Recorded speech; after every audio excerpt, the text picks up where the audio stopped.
Jina langu ni Sheikh Musa Yusuf Kundecha. Mimi ni amiri mkuu wa Baraza Kuu la Jumuiya na Taasisi za Kiislamu. Nikiwa hapa leo kwa ajili ya kutoa tamko la Baraza la Maimamu na viongozi wa Kiislamu katika mjumuiko wetu wa pamoja. Jambo hili linatolewa leo Jumatano ya tarehe 29 Aprili mwaka 2026, tukianza kwa kusema Bismillahirrahmanirrahim. Ndugu wanahabari, tumelazimika kuwaiteni ili tuwasilishe tamko letu kwa jamii kupitia nyinyi kama ifuatavyo. Utangulizi wetu. Sisi viongozi wa dini, maimamu wa Tanzania chini ya msingi wa Uislamu unaoamrisha uadilifu, haki, ukweli na amali, tumepokea na kuisoma kwa makini ripoti ya tume ya kuchunguza matukio ya kabla baada ya Oktoba 29 ya Mheshimiwa Jaji mstaafu Mohamed Chande Othman. Kwa kushirikiana kwa pamoja,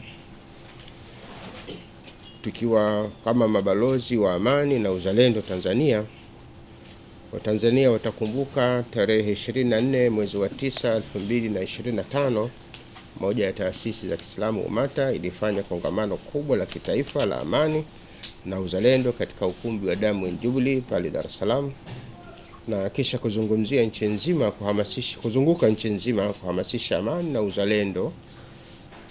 Na tunaamini kupitia makongamano yale yalisaidia sana kupunguza madhara ya uhalifu ule ambao ulikuwa unafikiriwa unaweza kutokeza, kwani tunaamini waliotusikiliza na kuzingatia hawakushiriki katika kufanya jambo la namna hiyo. Leo tamko hili kutokana na mafundisho ya Uislamu kwa mujibu wa mafundisho ya Qur'ani yanayosema, enyi mlioamini, kuweni wasimamizi wa haki, mashahidi kwa ajili ya Mwenyezi Mungu, ijapokuwa ni juu ya nafsi zenu. Jambo hili unaweza kulipata katika sura ya 4 aya 135. Jambo la kwanza ni pongezi na kuunga mkono ripoti. Kwanza, tunampongeza kwa dhati Mheshimiwa Rais wa Jamhuri ya Muungano wa Tanzania wa awamu ya 6, Daktari Rais Samia Suluhu Hassan kwa ujasiri wa kuunda tume hiyo huru ya kitaalamu yenye wataalamu wanaofahamika ndani na nje ya nchi katika masuala ya sheria, diplomasia, ulinzi, intelijensia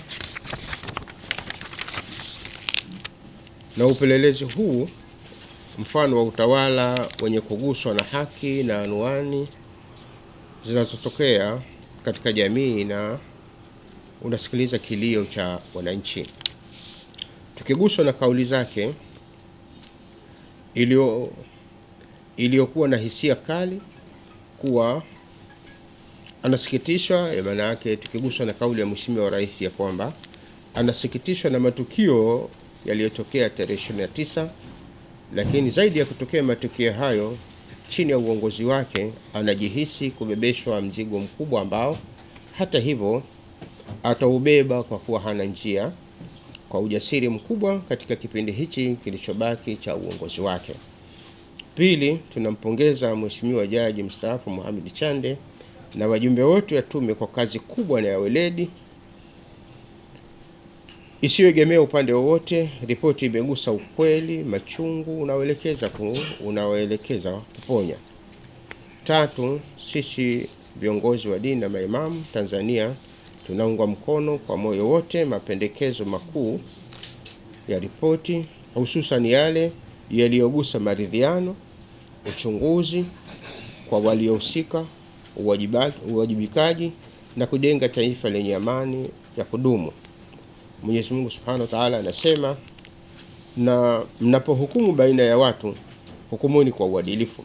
Hakika Mwenyezi Mungu anawahusia wema.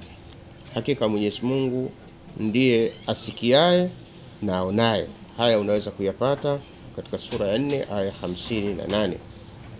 Ripoti hii imetekeleza amri hii ya Mwenyezi Mungu Subhanahu wa Ta'ala. Tunamtia moyo Mheshimiwa Rais na wanatume na Watanzania kwa kututekeleza na kuturudi nyuma kutokana na vikundi vidogo vya watu wachache wanaopinga ripoti hii nzuri. Kama tunapofahamu wako ambao wanaopinga, lakini tunasema tufahamu, hatuna Mtanzania anayeweza kutoka mbinguni leo. Waliopo ndio hao, lakini lazima tuwatumie hao waliopo kwa namna yote. Kubwa si nani anafanya, kubwa ni nini kinafanyika. Wengi waliopinga ripoti ya tume ya Jaji Chande walihusika dhahiri shahiri katika uchochezi na kila namna ya kusababisha uhalifu ule, na baadaye waligeuka watetezi wa uhalifu hao, na sasa wanatumia nguvu kubwa kupinga kazi ya Jaji Chande kwa kuhofia kuwajibishwa kijamii kutokana na juhudi zao za kuhamasisha kuvuruga amani kwa maslahi yao. Watu hao sasa wanapinga ripoti hii, baadaye watakuja kupinga maridhiano kwa lengo tu usiwepo utulivu na amani, ili kuvifanya vyombo vya dola na mamlaka husika zisiwashughulikia. Tunawaomba na kuwashauri viongozi wenzetu wa dini zote kutumia ukweli wa imani ya juu ya Mwenyezi Mungu kuwahubiria watu amani na mshikamano, uvumilivu na msamaha kama mwongozo wa Mwenyezi Mungu kwa dini zote, na tumkemee shetani wa vurugu, chuki na uhasama kwa waumini na watawala. Tunasema siku zote mamlaka inatoka kwa Mungu.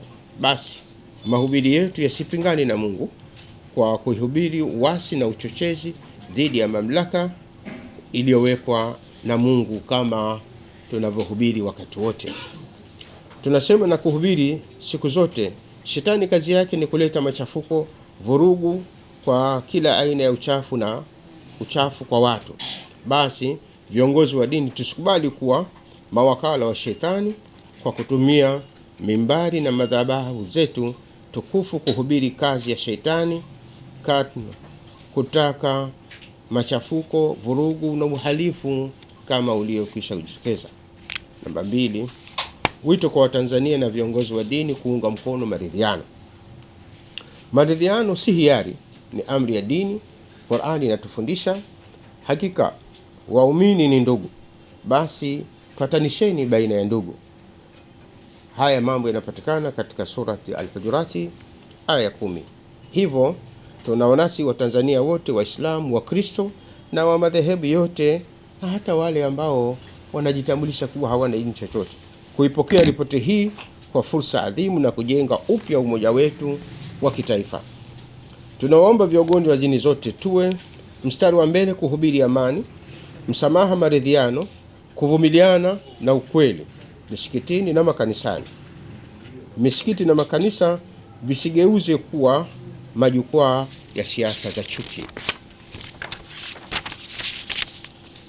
Mtume Muhammad sallallahu alaihi wasallam anasema, muumini kwa muumini nyingine ni kama jengo moja, sehemu moja huimarisha sehemu nyingine. Tanzania ni jengo letu sote, tusiruhusu libomoke. Ushauri wetu kuhusu maridhiano: wa kwanza, yasiyo ni maridhiano ya wanasiasa, bali yawe ya Watanzania wote, na ikitokea kuwa kuna kikundi cha watu, chama cha siasa au kikundi chochote hakitaki, basi waachwe, maana Watanzania ni wengi na vyombo vya siasa ni vingi, wanatosha na wanahitaji sana maridhiano. Namba 2, maridhiano yasiangalie tu iliyosababishwa na matukio ya Oktoba Oktoba 29 na 30, bali yawe ni maridhiano ya kitaifa yanayogusa malalamiko na maumivu ya kijamii na jamii yote kwa ujumla ya Watanzania. Maridhiano yawe ni pamoja na yawe ni ponyo la kudumu kwa taifa, kiasi kwamba kesho au kesho kutwa lisitokee tena kundi jingine la Watanzania kwa manunguniko yao ya muda mrefu wakasababisha kutokea tena mambo ya udhaifu kama yaliyotokeza hapo awali. Jambo la 3, maridhiano yaangalie pia malalamiko ya madai ya kibaguzi katika ajira na fursa, ubaguzi wa kidini, kikabila, kwani yapo madai ya uwepo wa watu wa dini moja tu au kabila moja tu kwenye idara nyeti za kiserikali, bali nchi na Watanzania wa dini na makabila tofauti. Hali hii ikiendelea itakuja kuleta tabu huko baadaye.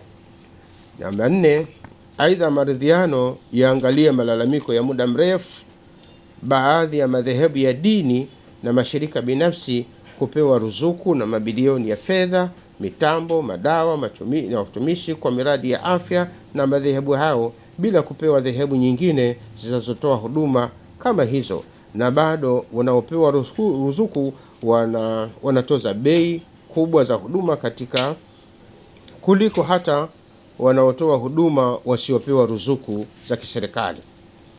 Inawezekana zamani watoa huduma hizo walikuwa wachache, lakini sasa kila dhehebu linalo huduma ya afya, elimu sawa na madhehebu mengine. Maridhiano yaangalie hili ili kuleta furaha kwa Watanzania wote na kuleta mshikamano wa ukweli na umoja wa dhati. Namba 5, maridhiano yaangalie pia hali inayolaumiwa sana katika mwenendo wa kesi zinazohusu ugaidi na uhaini. Yapo malalamiko makubwa sana kwa upande mmoja wa dini wa viongozi wao, wengi kukamatwa kwa tuhuma za ugaidi na kukaa jela kwa miaka mingi zaidi ya 10 bila ya kuhukumiwa, na wengine hata mahakamani hawapeleki, kesi haziendelei. Wengine wamefia jela, wengine wamekamatwa familia nzima bila kujulikana makosa yao. Zaidi ya kutaja ni ugaidi, lakini hakuna uthibitisho wa tuhuma hizo. Wapo waliohukumiwa kifungo miaka 50 lakini wakashinda rufaa, na wengine walihukumiwa kunyongwa kabisa. Wote hawakuwahi kusikika kuhamasisha uhalifu na kuonekana wakifanya vitendo vya kuhatarisha amani. Tume ya maridhiano ilisimamie hili na iwaangalie watu wote hawa kwa malalamiko yao. Lakini watu wa dini nyingine wakikamatwa kwa tuhuma za uhaini, wanakamatwa asubuhi na wanaachiwa jioni. Hii ili hali makosa yao hayana dhamana. Licha ya kuonekana bayana, kusikika pasina shaka wakitamka au kuhamasisha uasi na uhalifu, matokeo kuonekana, lakini wanafuatiwa kesi zao na wanaendelea kufanya hayo bila ya kuguswa, ili hali viongozi wengine wapo wa mahabusu kwa muda mrefu. Tume ya maridhiano ihakikishe usawa wa haki katika hili, kuleta maridhiano ya kweli. Babili, tume huru ya jinai iundwe haraka ili haki itendeke.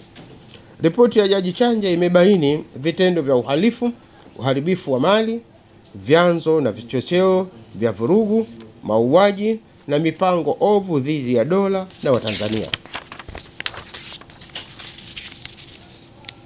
Uislamu unasimama kwenye usahihi. Mwenyezi Mungu Subhanahu wa Ta'ala anasema, na wala usidhani Mwenyezi Mungu kuwa ni mwenye kughafilika na yanayotendwa na madhalimu.